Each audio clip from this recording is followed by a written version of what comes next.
3 months later, Jake Morrison stood on the surface of Kepler 440b, watching the sunrise paint the rocky landscape in shades of orange and red.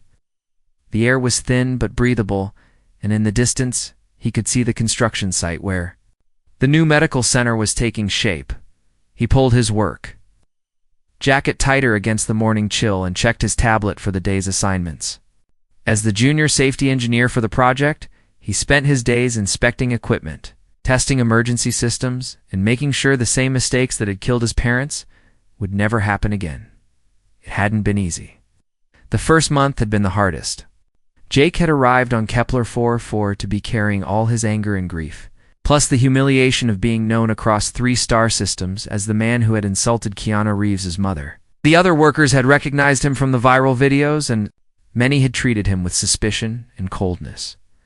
But slowly, things had changed.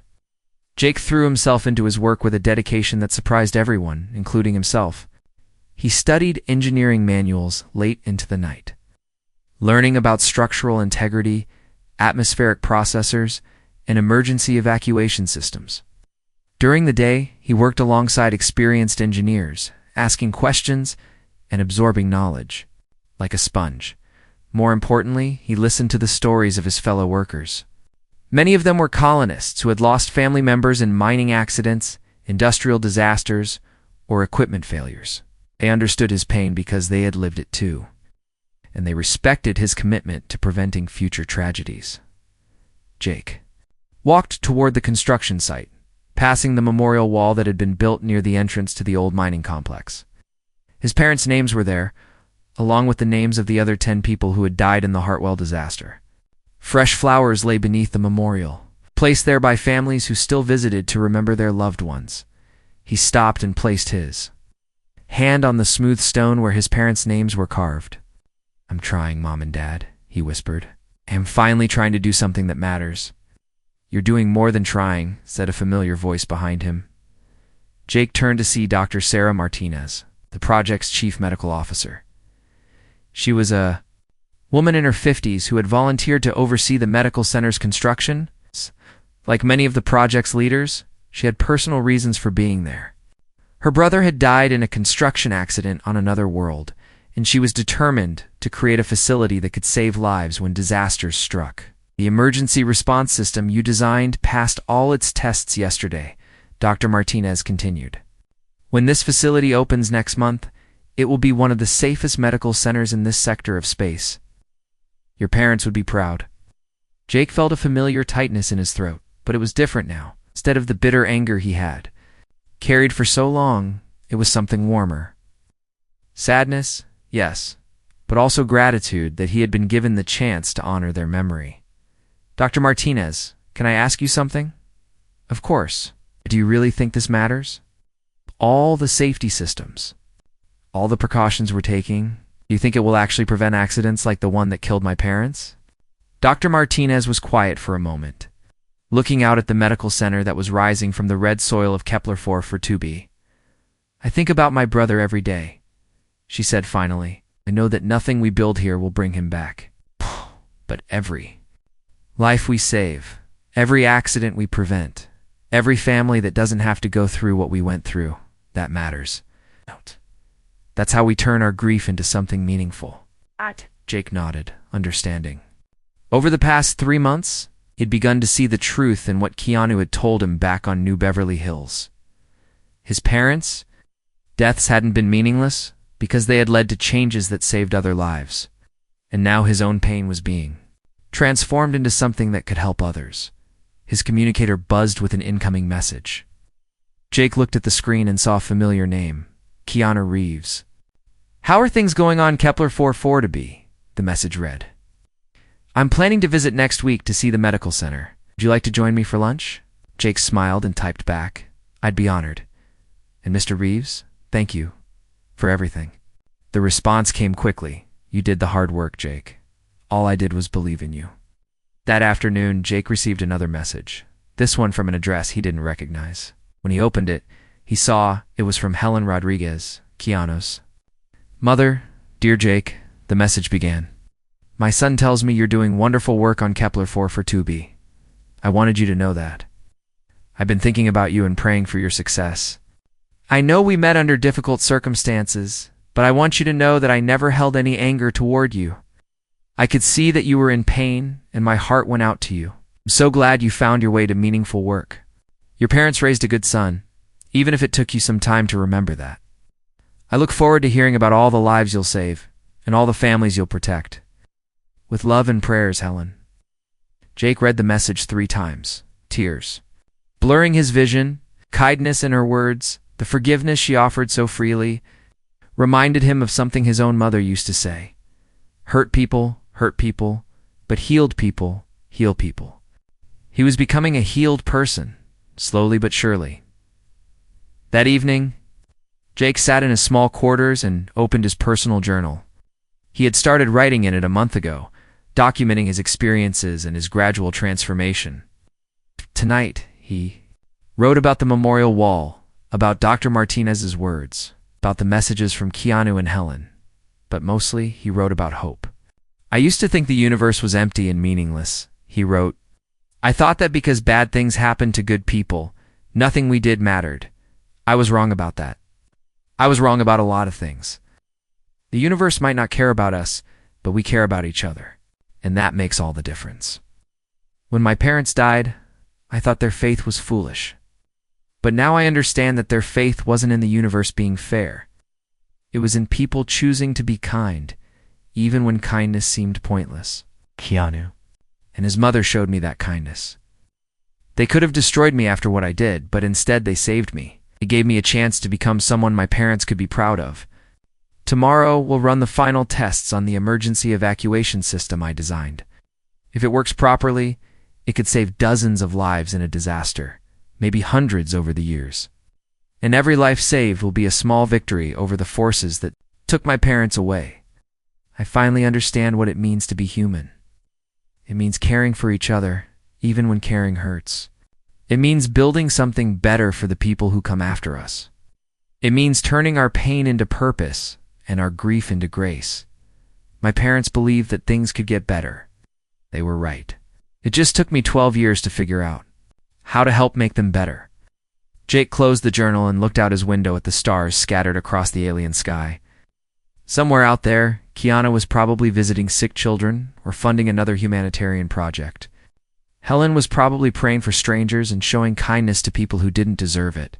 And here on Kepler 4, for 2B, Jake Morrison was finally doing what his parents had always believed he could do, making the world a little bit safer, one system at a time.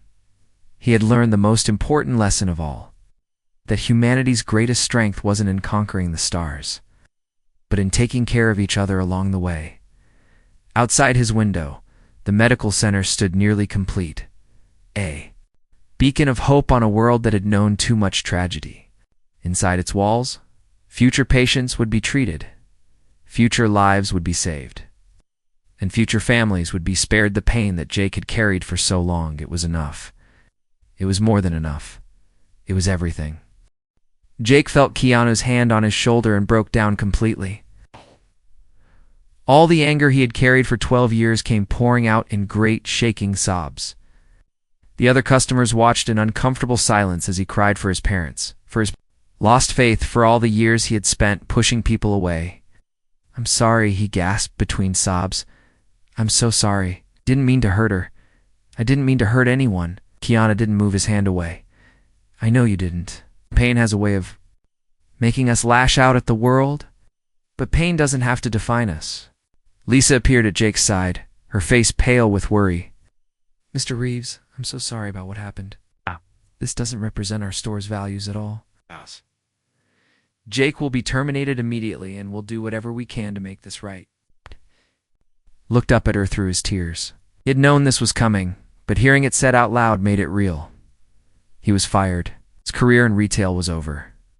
Word would spread through the station's networks within hours. No one would hire him after. "Please don't fire him on my account," Keanu said quietly. Everyone in the store stared at him in shock. Lisa's mouth fell open. "But Mr. Reeves, he insulted your mother.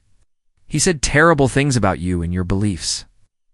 "Yes, he did," Keanu agreed, and that was wrong. What firing him won't teach him anything except that the world is cruel and unforgiving. It will only confirm what he already believes. Jake wiped his eyes and looked at Keanu in amazement. You're trying to save my job? After what I did? I'm trying to save something more important than your job, Keanu replied. I'm trying to save your faith in humanity. But even as Keanu spoke, Jake could see other customers taking pictures and recording videos on their communication devices. The damage was already spreading beyond the store. His face would be on every social media platform in the galaxy within hours, along with the story of how he had insulted Keanu Reeves' mother. Captain Turner was shaking his head. With respect, Mr. Reeves, this young man's career is already over. The videos of this incident are probably being uploaded to the networks right now. Once word gets out, no one on this station will want to hire him. As if to prove the captain's point, Jake's personal communicator started buzzing with incoming messages. He pulled it out and saw dozens of notifications flooding his screen. News sites, gossip blogs, social media platforms. The story was already going viral. Luxury store employee insults Keanu Reeves' mother. Read one headline. Watch. Bitter worker attacks beloved actor's faith. Read another. Jake's hand shook as he scrolled through the messages. Some were from reporters wanting interviews. Others were from angry strangers calling him names and threatening him. A few were from former customers who had recognized him and were sharing their own negative experiences at the store. It's over, Jake whispered. My life is over. No, Keanu said firmly. Your old life is over, but that doesn't mean you can't. Build a new one. Jake looked at him through red, swollen eyes. How? Who's going to hire me after this? I'll be famous across 3-star systems as the guy who insulted Keanu Reeves' mother. I'll never work in customer service again. Good, Keanu said, surprising everyone. Customer service clearly isn't the right job for you anyway. You're angry. You're hurting, and you're taking it out on innocent people. You need to find something that helps you heal instead of making you bitter. Lisa stepped forward nervously.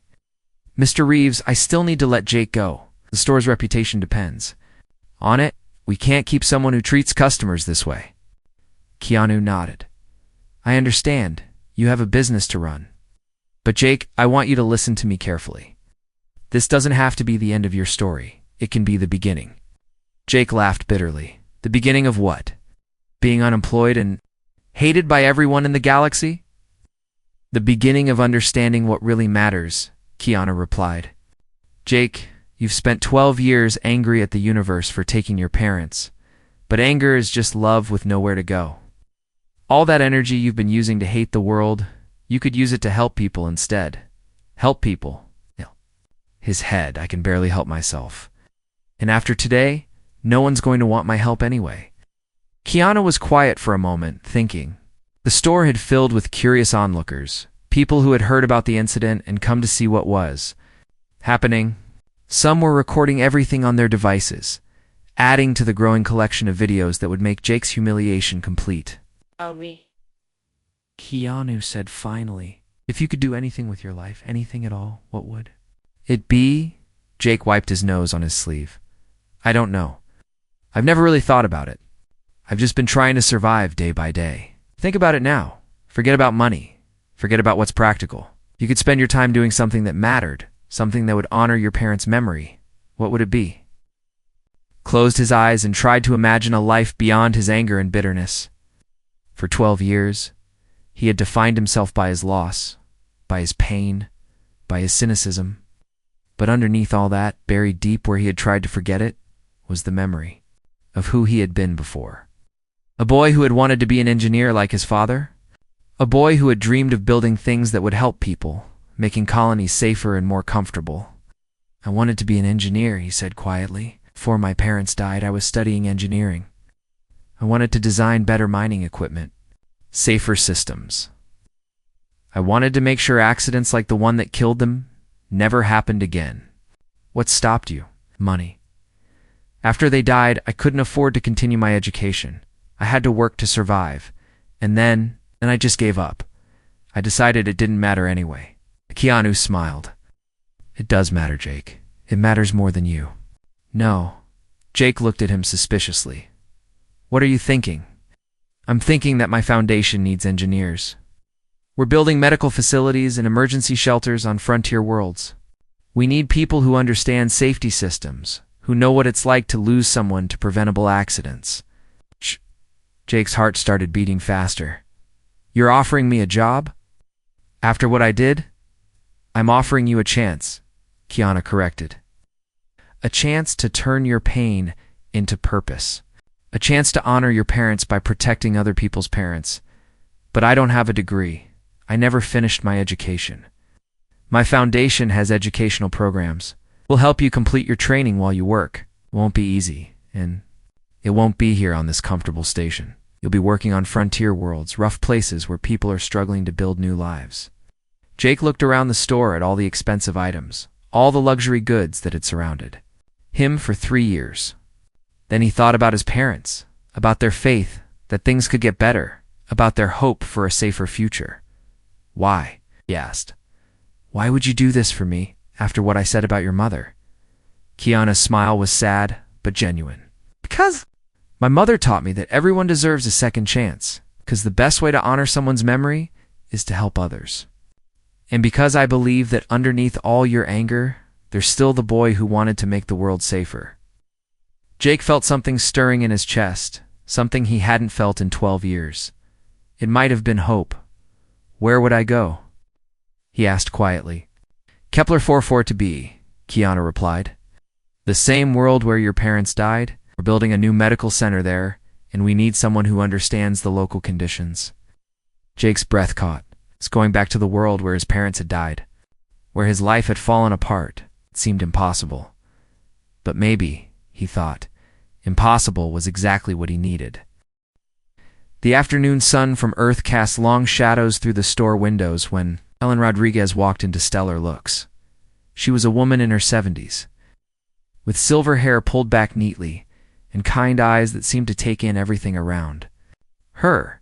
She wore simple but elegant clothes, nothing too flashy, and moved with the quiet confidence of someone who had lived through many years of joy and sorrow.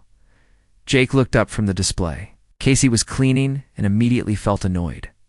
Another rich customer, probably looking for something expensive to waste money on. He watched as she walked slowly through the store, examining items with genuine interest rather than the casual indifference most customers showed. "Excuse me?" Helen said, approaching the counter where Jake stood. Her voice was warm and friendly.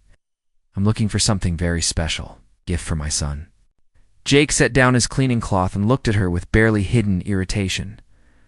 "What kind of gift?" "We have jewelry, art, vintage items. Depends on how much you want to spend." Helen smiled. "Well, he's always loved motorcycles. Ever since he was a little boy, he talked about having a classic bike. I was hoping you might have something from Earth, something with real history." Jake pointed toward the back of the store where several vintage motorcycles were displayed behind velvet ropes. "We have a few. They're all expensive. Prices start at 50,000 credits and go up from there." "Money isn't really the issue," Helen said gently. "I just want something that would make him happy. He works so hard and he gives so much to others, he deserves something nice." Jake rolled his eyes. Here we go, he thought. Another story about how wonderful someone's precious child was. Let me guess. He's an actor, right? They all think they work so hard. Helen looked surprised by his tone but nodded. Yes, he is an actor. But he's also much more than that. He does a lot of charity work, helps people whenever he can. He believes in treating everyone with kindness, just like his dear mother taught him. The way she said it, with such pride and love, made Jake's stomach turn. He had heard this kind of talk before from rich parents bragging about their successful children. They always made it sound like their kids were saints, when really they were just privileged people playing pretend for a living. "Right?" Jake said sarcastically. "Another humble celebrity who just wants to help people? How original." Helen's smile faded slightly. "I'm sorry, I don't understand. Is there something wrong?" Jake felt the familiar anger rising in his chest. All the frustration from years of serving entitled customers, all the bitterness from his own hard life, came bubbling to the surface. "Look, lady, I've heard this story 100 times. Rich actors and their fake humility. They do a little charity work for the cameras, and suddenly they think they're saving the world. And my son isn't like that, Helen said quietly. He's genuinely kind. He's been that way since he was a child. Sure he has. Jake laughed bitterly. Let me guess. He's also spiritual, right? Talks about finding meaning and purpose. Maybe does some meditation or follows some ancient wisdom. Helen nodded slowly, clearly confused by Jake's hostility. Yes. He does have strong spiritual beliefs. I raised him to believe that we should treat others the way we want to be treated, that kindness matters more than success. This was exactly what Jake couldn't stand. He slammed his hand down on the counter, making Helen jump. There it is. The religious nonsense. You know what, lady? Your son's spiritual beliefs are just another way rich people make themselves feel. Better about having more than everyone else. And if you ask me, some mothers clearly failed to raise their kids with any sense of reality. The store went quiet. Other customers who had been browsing nearby stopped what they were doing and turned to look. Helen's face went pale, and Jake could see that his words had hit their mark. Good, he thought. Maybe she'd finally understand what the real world was like.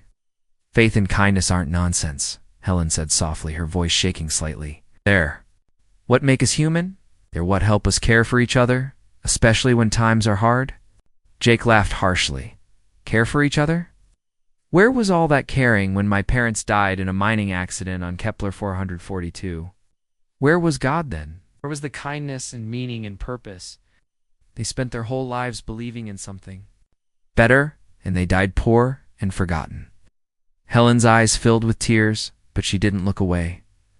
I'm sorry for your loss. I truly am. Just because you've suffered doesn't mean kindness is meaningless. It means exactly that, Jake shot back. Your son might be famous, but he's just another delusional celebrity who thinks his money and fame make him wise. And you're just another parent who couldn't teach your kid to face reality. The universe doesn't care about any of us. We're all just going to die, and nothing we do matters. Several customers were now openly staring. An older man in a ship captain's uniform had stopped browsing and was listening intently. A young couple near the jewelry display were whispering to each other and looking shocked. Helen stood there for a moment, tears running down her cheeks. Then she reached into her purse and pulled out a small photo. It showed her with a man Jake didn't recognize, both of them smiling at some charity event. There were children in the background, clearly patients at some kind of medical facility. This was taken last month, she said quietly. My son was visiting sick children on one of the outer colonies. He does this kind of thing all the time, and he never talks about it publicly. Doesn't do it for cameras or fame. Does it because he believes every person matters, even when they're suffering. Jake glanced at the photo but refused to be moved by it. One photo proves nothing. Rich people always take pictures at charity events. It's good publicity. There were no cameras that day except mine, Helen said. No reporters, no publicity. It's just a man who wanted to make some sick children smile. Well, good for him, Jake said coldly. I hope it made him feel better about himself. Helen put the photo back in her purse and looked at Jake with an expression of deep sadness. Not anger, not indignation, just sadness. I'm sorry you're in so much pain, she said. I hope someday you find some peace. She turned and walked toward the door, moving more slowly than when she had entered. Jake watched her go, feeling a mixture of satisfaction and something else he couldn't quite name. The other customers were still staring at him, their faces showing shock and disapproval. The ship captain approached the counter. That was unnecessary, son, he said quietly. That woman wasn't hurting anyone. Mind your own business, Jake muttered, but he could feel his confidence starting to crack. The way Helen had looked at him with pity rather than anger bothered him more than he wanted to admit. Lisa appeared at his side, her face red with embarrassment and fury. Jake, what have you done? That woman was just trying to buy a gift for her son. I told her the truth, Jake said, but his voice sounded less certain than before. As Helen reached the door, she paused and looked back. His name is Keanu, she said softly. Keanu Reeves.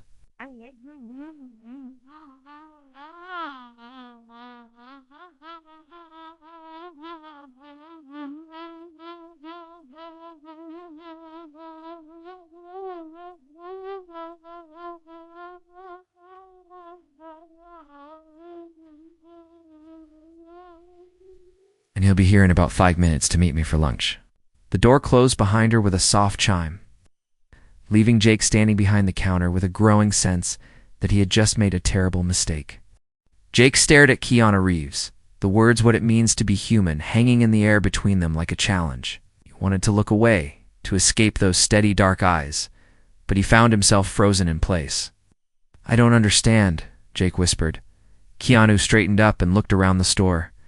More customers had gathered, drawn by the commotion. Word was spreading through the station's communication networks.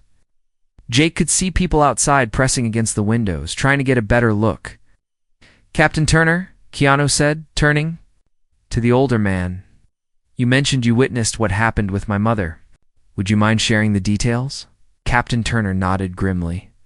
"Your mother was looking for a vintage motorcycle as a surprise gift.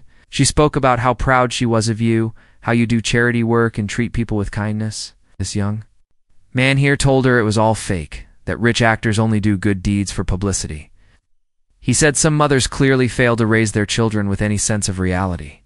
Jake watched Keanu's jaw tighten slightly. It was the first crack in his calm composure. "Go on," Keanu said quietly. "She tried to defend you, said you were genuinely kind and had strong spiritual beliefs." He laughed at her and called it religious. "Nonsense. Said the universe doesn't care about any of us, and that we're all just going to die and nothing matters." Captain Turner paused, looking uncomfortable. She was crying when she left. The store was completely silent now. Even the hum of the air recycling system seemed too loud. Jake felt like he was shrinking, becoming smaller with each word that Captain Turner spoke. Keanu turned back to Jake. "Is that accurate? Did you tell my mother that her faith was nonsense? And that nothing matters?" Jake's throat felt like sandpaper. "Yes, but I was angry. My parents died when I was young, and they believed in all that stuff about faith and hope, and it didn't save them. So because you lost your parents, that gave you the right to attack mine?" The question hit Jake like a physical blow. He'd never thought about it that way before. In his mind, he had just been telling the truth, sharing the harsh reality he had learned through pain. But hearing it put like that, he realized how selfish and cruel it sounded. "No," Jake admitted, "it didn't give me that right." Keanu nodded. "Slowly, tell me about your parents. How did they die?" Jake was surprised by the question. He had expected anger, maybe even threats. But Keanu seemed genuinely interested in his answer. "Mining accident on Kepler 4 for to be. The company cut corners on safety equipment to save money. The tunnel collapsed, and 12 people died. My parents were 2 of them." "I remember that accident," Captain Turner said suddenly. It was big news. "In the outer colonies, the Hartwell mining disaster, right? About 12 years ago?" "That's right," Jake said bitterly. "And you know what happened to the executives who caused it? Nothing. They paid a fine and moved on. Meanwhile, the families of the dead miners got a small settlement and were told to be grateful." Keanu was quiet for a long moment. When he spoke, his voice was softer than before. "That must have been incredibly painful. Losing your parents so young and in such a preventable way." Jake felt tears starting to form again. He hadn't expected sympathy. It was. And the worst part was that they died believing things would get better. They had faith that the company would do the right thing, that the universe cared about good people. They were wrong. "Were they?" Keanu asked. "Of course they were. Look what happened to them." Keanu walked closer to the counter. "Jake, do you know what happened after the Hartwell mining disaster? You know what changed because of it?"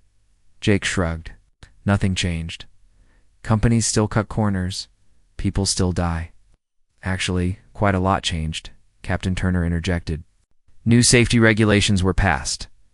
The Miners Protection Act, they called it. Required companies to use better equipment, have emergency response teams, provide insurance for families. It probably saved hundreds of lives." "That's not. I never heard about that." "Because you were consumed by your anger," Keanu said gently. "Which is understandable. But your parents' deaths weren't meaningless. The outrage over what happened to them and others led to real change. Their faith in a better world helped create a better world, but they still died," Jake said stubbornly. "Yes, they did. I'm sorry for that loss. But the fact that bad things happen doesn't mean good things don't matter." Keanu paused, choosing his words carefully. "Jake, do you know why I'm here on this station? Making a movie?" "Partly. But I'm also here because 3 months ago, a group of children from the outer colonies were diagnosed with a rare disease. The only treatment facility in this sector is on Earth, but their families couldn't afford the transport or medical costs." Ow. Felt a sinking feeling in his stomach. "My foundation is covering all the expenses," Keanu continued. "We've arranged for the families to stay on this station while the children receive treatment. The kids are scared, the parents are overwhelmed, and they're all far from home. So I come here once a week to spend time with them. No cameras, no publicity. Just an old man trying to make some sick children smile." The young woman near the jewelry display spoke up. "My daughter is one of those children," she said, her voice shaking. "Mr. Reeves has been reading to her every week. She calls him Uncle. Keanu? He's the reason she still believes things will be okay." Jake felt like the floor was falling away beneath him. I didn't know." "Of course you didn't," Keanu said. "Because you've decided that the universe is empty and meaningless, so you don't bother to look for meaning. You've decided that kindness is fake, so you don't notice when it's real." Captain Turner stepped forward again. "Son, let me tell you something about this man. I've been flying cargo runs between colonies for 30 years. I've seen Keanu Reeves's foundation build hospitals on worlds where there was no medical care. I've transported supplies he donated to disaster areas. I've carried messages from him to families of spacers who died in accidents, along with financial support to help them get by. Last year, added another customer, an older woman Jake hadn't noticed before. My grandson was trapped on a research station that lost power. Mr. Reeves personally funded the rescue mission that saved him and 20 other scientists. More people began speaking up, sharing stories Jake had never heard. Tales of quiet generosity, of help given without fanfare, of a man who had spent decades using his wealth and fame to make life better for others. "This is what you don't understand," Jake Keanu said finally. "Being human isn't about avoiding suffering or pretending the universe is fair. It's about choosing to care for each other anyway. It's about finding meaning through connection, through helping others, through believing that what we do matters even when everything seems hopeless." Jake was crying now, tears streaming down his face. "But why? Why do you care so much about strangers?" Keanu smiled sadly. "Because my mother taught me that there are no strangers, only family we haven't met yet, because every person has value even when they're hurting, even when they're angry and lashing out at the world." He reached across the counter and put his hand on Jake's shoulder, "even when they've forgotten what it means to be human." Jake stood frozen behind the counter, Helen's words echoing in his mind. Keanu Reeves. The name hit him like a punch to the stomach. He knew that name. Everyone in the galaxy knew that name. "Did she just say Keanu Reeves?" Whispered the young woman near the jewelry display to her boyfriend. "I think she did," he whispered back, his eyes wide. Lisa grabbed Jake's arm. "Please tell me you didn't just insult Keanu Reeves' mother. Please tell me this is some kind of joke." Jake's mouth felt dry. His hand started to shake slightly. Keanu Reeves wasn't just any actor. He was a legend. At 192 years old, he had lived through the early days of space travel, the first colonies, the expansion to other star systems. Advanced medical technology had kept him young and healthy. But more than that, he had become something like a folk hero across human space. "This is bad," Jake muttered. "This is really, really bad." The ship captain, Alex Turner, walked over to the counter. "Son, do you have any idea what you just did? That woman's son isn't just famous. It's practically a saint to most people out here in the colonies." Jake felt sick. "I didn't know." "How was I supposed to know? Maybe by not being cruel to random customers?" Captain Turner shook his head. "Keanu Reeves has personally funded medical stations on 12 different worlds. His charity foundation has built schools, hospitals, and emergency shelters from here to the Kepler system. And you just told his mother that she failed to raise him right." The other customers in the store were pulling out their communication devices, recording videos, sending messages. Jake could see his career disappearing in real time. But worse than that, he was starting to realize exactly who he had just insulted. Keanu Reeves had been making movies for over 170 years. He had starred in action films, dramas, comedies, and science fiction epics. But what made him truly special wasn't his acting, it was his character. Stories about his kindness and generosity were legendary throughout. Human space, Jake remembered hearing tales from spacers about how Keanu had personally helped fund the evacuation of Titan Base when it was hit by asteroid debris, how he had donated his entire salary from 3 major films to help establish the first permanent colony on Proxima Centauri, how he regularly visited Outer Rim settlements, not for publicity, but just to see how people were doing. 5 minutes, Jake whispered. She said 5 minutes. Lisa was pacing back and forth behind the counter. We're ruined. Do you understand that? When word gets out about this, no one will ever shop here again. Keanu Reeves is beloved by everyone from Earth's politicians to frontier miners. The stores. Front door chimed softly. Jake looked up, hoping it might be another customer, someone normal who might distract from what had just happened. Instead, he found himself looking at the most recognizable face in human space. Keanu Reeves walked into stellar looks with the same quiet confidence his mother had shown. He was tall, with dark hair that showed just a touch of gray at the temples, and the kind of face that looked both young and ageless at the same time. He wore simple clothes, jeans, and a dark jacket, nothing fancy or expensive looking. Jake's legs felt weak. This was really happening. The man whose mother he had just insulted was standing 10 feet away from him. Good afternoon, Keanu said politely.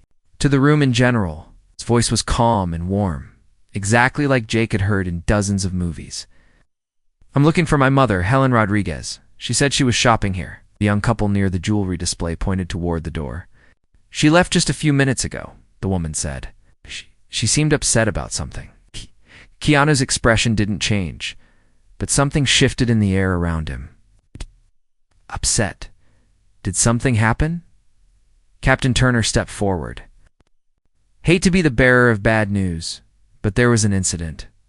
Your mother was trying to buy you a gift, and the young man behind the counter was extremely rude to her. Jake wanted to disappear. He wanted to melt into the floor or teleport to another galaxy. Anything to avoid what was about to happen. But Keanu was already looking at him, those famous dark eyes taking in every detail. I see, Keanu said quietly, walked over to the counter with slow, measured steps. And you are? Jake Morrison, Jake managed to croak out. Jake Morrison, Keanu repeated. Would you mind telling me what happened with my mother? Jake's mouth opened and closed like a fish gasping for air. Every excuse, every justification he might have given crumbled in the face of Keanu's calm presence. This wasn't the angry confrontation he had been expecting. This was worse. This was disappointment. She was looking for a motorcycle, as a gift. For you. Yes, she mentioned that to me yesterday. She was very excited about it. She's been planning this surprise for weeks. Keanu's voice remained level, but there was steel underneath it now. What did you say to her, Jake? The other customers had gathered around, forming a loose circle. Jake could see them recording everything on their devices. This was going to be all over the networks within minutes. His humiliation would be broadcast across 3 star systems. I was having a bad day, Jake said weakly. We all have bad days, Keanu replied. That doesn't usually involve making elderly women cry. What exactly did you say to my mother? Captain Turner spoke up. He told her that her son was a fake, that his charity work was just for show, and that she had failed as a mother for raising him with spiritual beliefs. The silence that followed was deafening. Jake watched as Keanu processed this information. The man who had starred in action movies, who had trained with martial arts masters, would survive the collapse of 3 governments and the expansion of humanity across the stars, just stood there quietly. Failed as a mother, Keanu repeated. Slowly, you told my mother that she failed to raise me properly. I didn't know it was your mother, Jake said desperately. I didn't know who she was. So that makes it acceptable, Keanu asked. You thought it was fine to be cruel to someone else's mother? Jake had no answer for that. He looked around the store at all the faces staring at him. The young couple looked disgusted. Captain Turner shook his head sadly. Even Lisa was backing away from him as if his stupidity might be contagious. My mother, Keanu continued, is the kindest person I have ever known. She raised me alone after my father died. She worked 3 jobs to pay for my education. She taught me that kindness isn't weakness, that helping others isn't foolishness, and that faith can give people strength when everything else fails. Jake felt tears starting to form in his eyes. Mr. Reeves, I'm sorry. I was wrong. I was completely wrong. Yes, you were wrong, Keanu agreed. But not just about my mother or about me. You were wrong about something much more important than that. He leaned closer to the counter, and Jake could see decades of wisdom and experience in those dark eyes. You were wrong about what it means to be human. Jake Morrison stared at the gleaming white walls of stellar looks and felt his stomach turn. Another day in paradise, he thought bitterly. The luxury store sat on the top level of New Beverly Hills, a massive space station that orbited Earth like a glittering jewel. Through the floor-to-ceiling windows, he could see the blue marble of his home planet spinning slowly below. The year was 2157, and humanity had spread across 3 star systems. The rich and famous traveled between worlds like people once traveled. Between cities, they came to New Beverly Hills to shop, to see and be seen, to spend money that most colonists on the frontier worlds would never see in their lifetimes. Jake hated every single one of them at 28. He had been working at Stellar Looks for 3 years. The store sold rare earth artifacts, designer clothes, and luxury items that cost more than most people made in a year. Vintage guitars, original paintings, handcrafted jewelry, and even restored classic cars from the 21st century filled the showroom. Everything was perfect, polished, and priced for people who had never known real struggle. "Good morning, Jake," said Lisa Chen as she walked into the store. She was his manager, a woman in her 40s who had somehow managed to keep her job despite having to deal with Jake's attitude every single day. "Please try to smile today. We have some very important clients coming in." Jake forced his face into what he hoped looked like a smile. "Sure thing, Lisa. Can't wait to help more rich people spend their money on useless junk." Lisa sighed. "Jake, we've talked about this. These people keep us employed. They pay your salary. The least you can do is be polite. Right? Polite?"